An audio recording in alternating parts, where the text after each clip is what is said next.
You're listening to the Synergy Leadership Podcast, a discussion with engaging, empowering, and enlightening leaders about the greatest competitive advantage in business and entrepreneurship that often goes unrecognized: a team's energy. Here's your host, the woman who puts the energy in synergy, Karen R. Jenkins.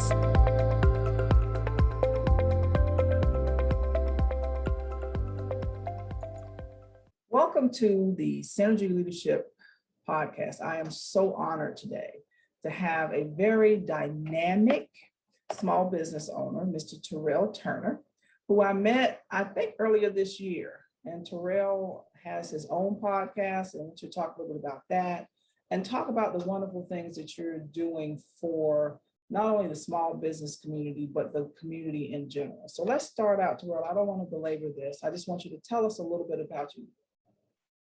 Yeah, so professionally, my background was finance and accounting. Spent years in corporate finance and in typical path of probably a lot of accountants. And I think along that way, I encountered a lot of people who didn't have an accounting and finance background. I really fell in love with how do we make this simple so that they can understand it, they can, use the information. And in doing that for years for companies, I decided to start my own business and really do that to help other small business owners figure that out. And, I started full time in April of 2020. And, we did a lot of things in the community. Like I said, we've been recognized in the New York Times for the work we've done. This year, we got recognized as the 40 under 40 Black CPAs in America. So I'm an accounting and finance person by heart, but like I said, I love helping other small business owners understand that and make that simple. Well, congratulations. That's phenomenal. New York Times and 40 under 40 in the Black accounting arena. Many people can't say that. And one thing I love about you, Terrell, and I learned this about you as we connected, and then I was able to kind of stand back from afar and watch, is your level of servant leadership. You are really passionate, not just about being in business and making money. You're passionate about helping other businesses grow. Tell us a little bit about your core values around how you run your business and what is your mission and vision? Absolutely. I think at the core, we would say is that we're here to add value. If we're not adding value to other people and other business owners, then our business just doesn't exist. And I know when some people hear that, they say, oh, that's a cute saying, but I'm like, even in practicality, we're an accounting firm. Like, we support other businesses. If they go out of business, we do too. So it's like, it's embedded in my DNA that I have to help, whoever my client is, I have to help them do well, or we both go out of business. And so, that adding value and delivering that value has been one thing that's just essential to us.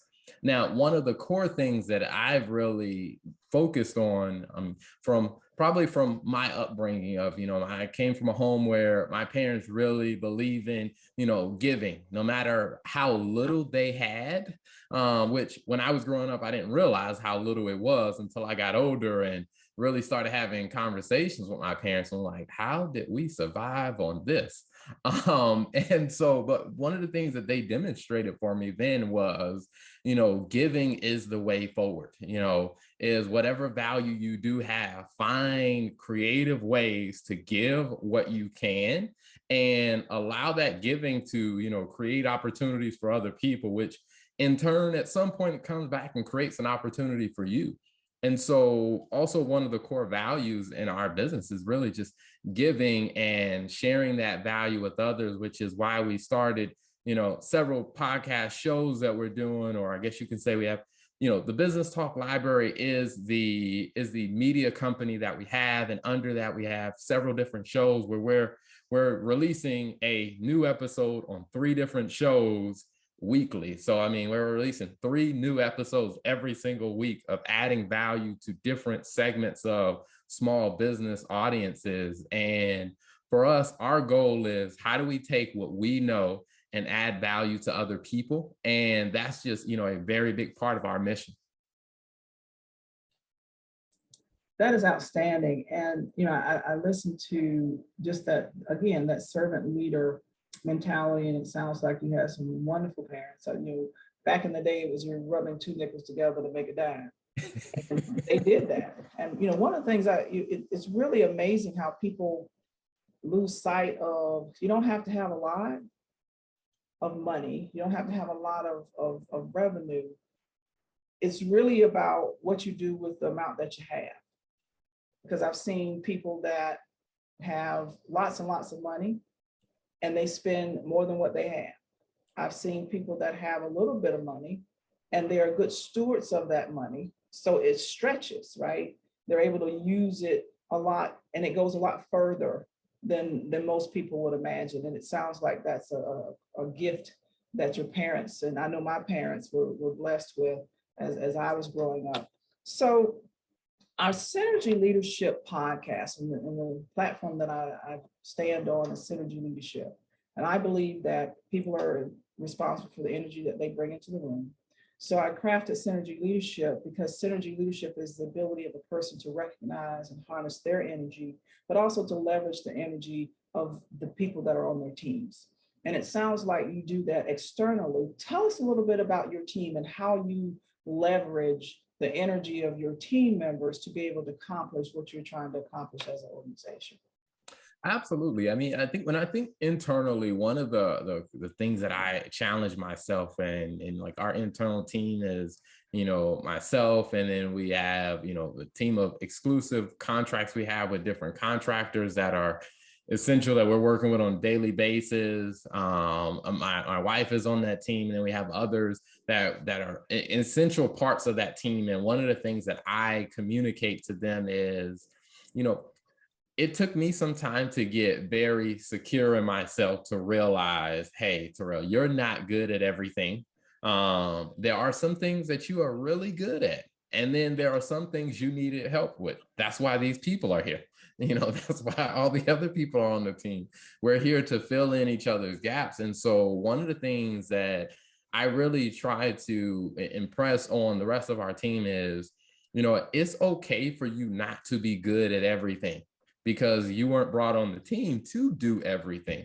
You were brought on the team because you have a skill set in a certain area. And I think it's really getting comfortable with what your skill set is, and then realizing that either we already have on the rest of the team somebody else that can fill in that gap, or if we don't have anyone on the team, maybe we need to go out and get contractors or get other resources to fill that gap. Or maybe that just becomes on me as a leader. That's my responsibility to assess, hey, where do we have a gap? All right, Terrell, you need to figure out how do we go fill that gap, because as long as that gap stays there, it's gonna put pressure on other people to stop doing what they're good at to try to, fill this gap. So as a leader, my job is to really continually assess the team and see what is the team good at, encourage them and make them feel comfortable with staying in their lane of what they're really good at. And then wherever there's gaps, my job to figure out, okay, how do I fill those gaps with the right people or the right resources so the team can do what they do best? That's phenomenal. So let's talk about it from a small business perspective. And what I share with people all the time is that as a small business owner, when I first started, I was blessed that I had worked in corporate America for 23 years. So I had that operational managerial experience. When it came to the business, though, there was a lot of information that I needed to learn.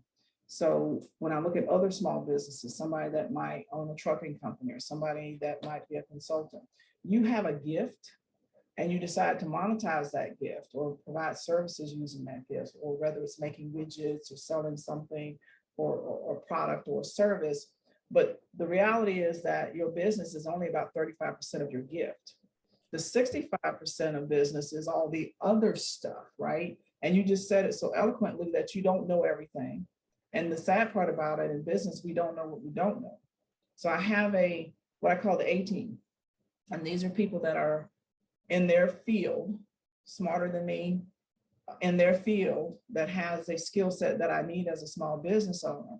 So I'm going to tell you my 5, and then I want you to talk to me about some of the challenges that you see small businesses have and not recognizing that they need you or one of you on their team. So on our team, I have my banker, And that's not the teller. That's not the person I go and do the transactions. That's actually a small business banker that I can talk to and have them understand my mission, my vision, my strategy so that they can help me achieve it. There is my lawyer, keep me out of trouble, right? Reviewing my contracts, make sure I'm doing right. My insurance agent to make sure that I'm, protecting the company. And that as I grow my assets, I have my financial planner. But then the one that people I think don't necessarily realize that they need is that CPA and accountant. Because if your money is funny, you're not going to be around long. So share with us a little bit about your experiences with some small businesses and why is it so important for them to not only have a CPA and accountant, but to understand what it is that that CPA and accountant is giving them on a month-to-month basis. How do they read it? How they understand it? How do they analyze it? Absolutely. And I totally agree with you. I think, that's probably the first part that I start with when it comes down to small business owners, is understanding that it's going to be a team effort. Like, you're not going to find an accountant who's going to play all those finance roles that you just mentioned, because if you find an accountant that is playing all those roles, I can guarantee they're some of those roles they're not doing good at. Because it's like those are all very unique disciplines under the finance or the accounting umbrella, however you see it. And so one of the first things that, I guess you can say sometimes I'm like the first finance person that they reach out to when it comes down to a small business. And maybe it's because they're thinking about, hey, I need my taxes done. I don't want to go to jail I don't want to get in trouble with the IRS. So it's like, that becomes the easy one. But one of the things that I start to tell them is your financial picture and protecting your finances and protecting your business and then strategizing for the future is going to be more than just tax compliance. Because I think some people that think about accounting and they just say, okay, all right, that's tax related. They usually only talk to their accountant once a year. And that's around tax time. It's almost like they play this game the whole year, like avoiding their tax person. And then at tax time, it's like, surprise, here's all my paperwork. What kind of benefits can you give me? And I always tell them, like, even from a tax standpoint, like, proper tax planning and tax work, it's a year-long partnership to where there's ongoing communication. If you want to get the best tax solutions for your business, there has to be ongoing communication. And I'll be honest, if you're going to your tax preparer, let's say, in January and saying, hey, we got to file these taxes by the deadline, typically there are really no strategies they can implement in January for the prior year. Right. And so I tell them, from that aspect, I think the accounting piece of it, or like you say, the tax piece of it, is something that I always say, at a minimum, you should probably have something like a quarterly or semi-annually check-in just to make sure, like, hey, what's going on in your business? Hey, what are the tax implications you need to be aware of? Because some business owners are making active decisions to run their business, and they may be setting themselves up for whether that's tax penalties or they're taking a position that's going to be not advantageous for them from a tax perspective. Now, had they had the conversation with their accountant on the front end, they probably could have gotten some clarity on that, or at least go into the situation with their eyes wide open. And then I also say that, another layer of the accounting is really understanding your books and your records. And I will say that's where I play a lot of time, is really working with small business owners. One is whether it's helping them get the right process in place so that they can get good books, whether they're using a QuickBooks, whether they're using a Xero or whatever platform they're using. Sometimes it's having a conversation with them and walking them through, hey, here's how we set up the process or the system so that you're going to get, regular records. Because a lot of small business owners, you may not have the budget to hire someone or hire a firm like myself or hire a bookkeeper. And in the early stages, I completely get it. So I think it becomes helpful for you to have a conversation with someone who does understand that. And that can help you at least point out some things. So if you are going to do it yourself, you don't get yourself into a mess. Because what I have seen is, people say, well, I can't afford to pay somebody to do it, so I'll do it myself. And they end up never really getting around to it. And then 6 months down the road, they're like, well, I don't know why I'm not making money. Well, if you have financial records, we can go to your financial statements and we can probably quickly answer that question. But if you haven't been keeping up with your accounting records and the bookkeeping, it's like your guess is as good as mine as to why you're not making money. And so I definitely tell, small businesses is like, if you can't afford to hire a bookkeeper, at least meet with a accountant to help point out some things for you so you can do it yourself and give you some pointers. Now, as you grow, because you may be able to find, bookkeepers may range from like, $450 a month to maybe, 1,000 or so, depending on the size of your business and the nature of your transactions. You can find pretty cost-effective bookkeepers. And what I definitely tell business owners that, that reached that level where they've hired someone is, don't just pay them and then just leave it out of sight, out of mind. You should be having regular monthly conversations where you look at your P&L. If you have questions, you should be able to reach out to them and ask them, hey, what is this? Or help me understand this. Because what I realized that there were a lot of business owners that were they were paying a bookkeeper, the bookkeeper was sending them the reports, but they didn't know what those reports meant. And they kind of felt like, well, because I'm a business owner, I'm a little too embarrassed to tell my bookkeeper, I don't know what this means. And I always tell people is their job is to help you be more effective in business. So one of the things that I implement with all of my clients is, at a minimum, for the first 3 months, we are going to meet monthly and we're going to go through your numbers. So you start to get a feel for, okay, when you get this report, this is what this means, or this is how you read it, or this is how you understand it. Now, if you need more monthly regular meetings after that, we'll continue that. If you feel like, okay, I feel comfortable about this, we can scale back on that. But I think it's really, from my perspective, it's not so much of, hey, let me do it and then give you the report. It's like, let me help you understand how you're going to use this information to make decisions in your business. And then we start to move forward. And that way you can start to actually get more value out of it.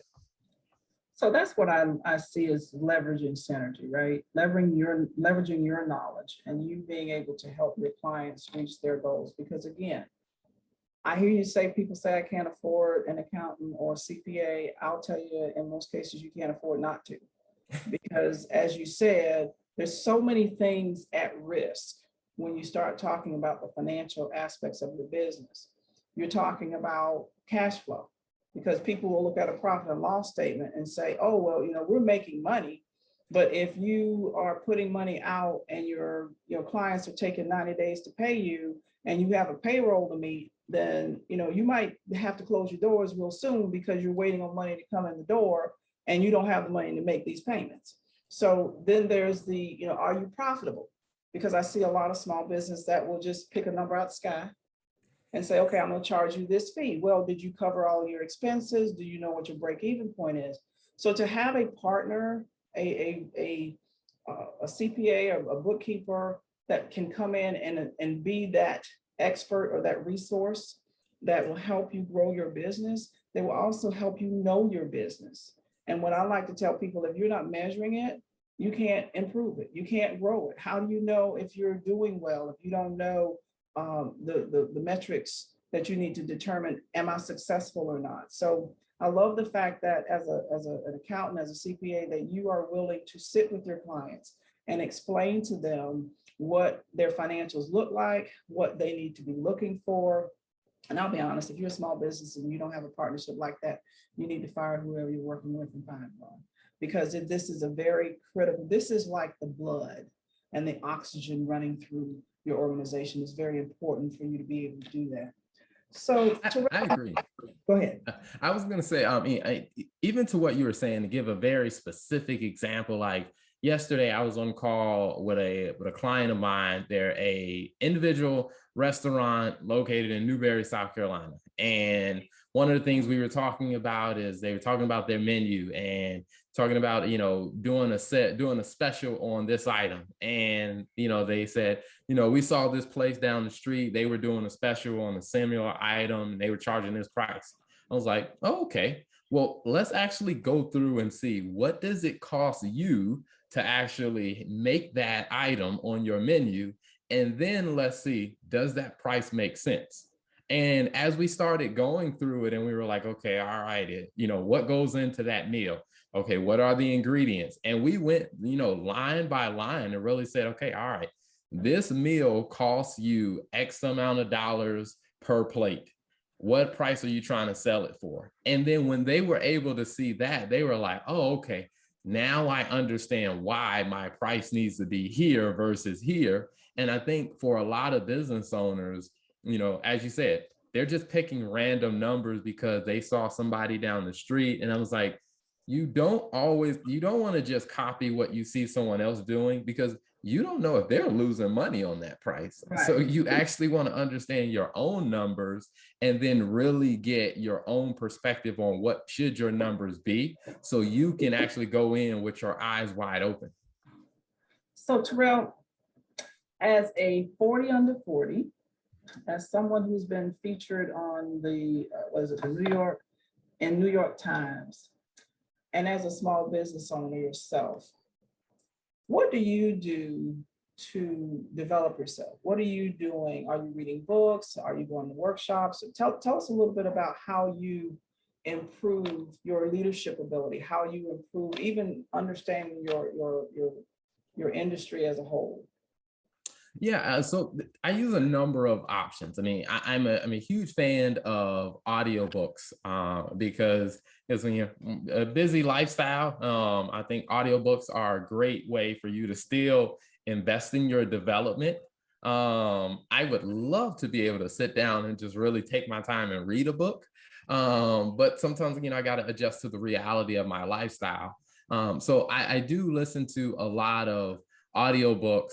And then also I do watch on YouTube. There are some business owners there that have shared their talks and different things that they've done, and different ones that are great in their area. Like I listen to a lot of marketing experts on LinkedIn, because that's an area that I'm not that good at, but as a business owner, I need to be better at it. So I learn from other people who have an expertise that I don't. And one of the joys that I get out of, hosting multiple podcasts is, I get to invite guests on that I can learn from. And so I enjoy bringing on people who are a little bit further down the road than I am, or if there's an area where I want to learn a little bit more about, I'm like, okay, all right, how do I find a business owner who's already doing that, invite them to be a guest on the show? And as I'm doing the interview, I'm actively learning and I'm taking notes on what they say. And then after the camera goes off, I may ask them some more questions, or even ask them like, hey, what's a good resource that you're using that helped you kind of learn that? And I take notes, and then I figure out, how do I start to incorporate that in my regular audiobooks or my reading, so that I can continue to still grow. And I think by far, probably the biggest thing that has been the most impactful for my growth is really being intentional about setting aside time, to where for me, Sundays is my day to really take an honest look at myself and the different areas where I've either set goals, and really look, okay, Terrell, are you making progress in that area? If you're not, is this a Terrell issue? Is this a patience factor, or is this a resource issue? And I think to really give myself that time to review Terrell, because I think there are, for a while, I fell into that trap of just constantly consuming information, but I never really took that time to really sit down and do an honest look in the mirror. And I think doing that honest look in the mirror on top of the other things, that in combination has really helped me grow faster than I could ever imagine. That is outstanding. So I love Audible books too. I don't listen to radio in the car anymore because I'm listening to an audiobook. Or if I go to the doctor and I'm sitting in the waiting room, you wait patiently when you have something else to occupy your mind. You don't get as upset when the doctor's taking 2 hours to come see you, right? So is there any particular book that you have enjoyed or that was most impactful to you? Okay, let me think. Any book in particular? I would definitely say my all-time favorite classic is How to Win Friends and Influence People by Dale Carnegie. That is a book that I probably go back to. I listen to that one at least twice a year. And because it's one of those things that I think sometimes we just overcomplicate, the reality of how human relationships work. And what I've learned is being in business, it's really a lot of it is about building relationships with customers, with with vendors, with the people on my team, with my counterparts, even my relationship with my competitors. Right. And I think that is a book I definitely go back to quite often. And then I have been marketing has been an area where I've really been diving into. So I would definitely say there are different marketing books that I've listened to. And there's one book, it's an much older book. It took me a little bit of effort to find it. It's Positioning by Al Ries and Jack Trout.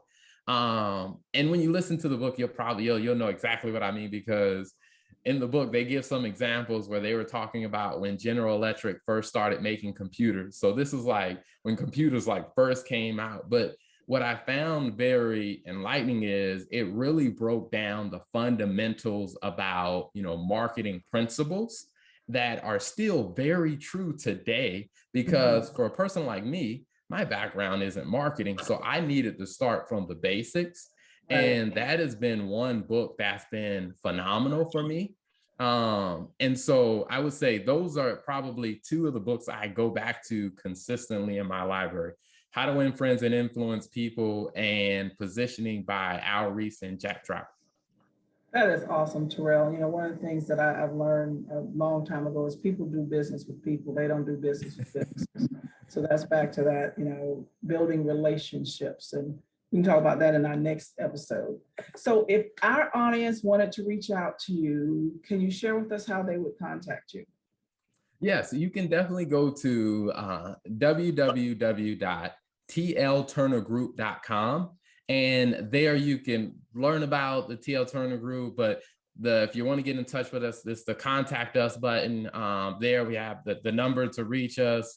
And also, so you can send us an email. And then also, I'm very active on LinkedIn. So Terrell A. Turner, CPA. I post there daily, sometimes multiple times a day, depending on what's going on, of just sharing value, resources, insights, and sometimes just updates on major projects that we're doing. And so you can definitely, I respond to messages when people reach out to me. So definitely, if you're trying to get in touch with me directly, LinkedIn is a great way to do it. Like I said, or you can visit our website and hit the contact us button.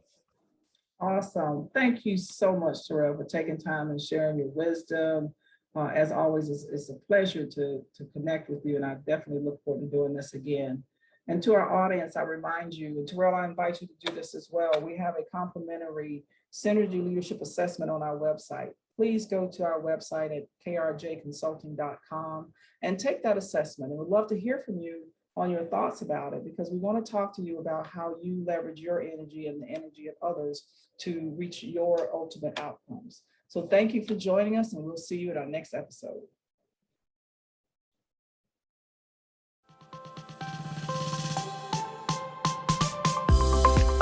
Thanks for listening to the Synergy Leadership Podcast with Karen R. Jenkins. If you like what you heard today, please subscribe, rate, review, and share our show. See you next time.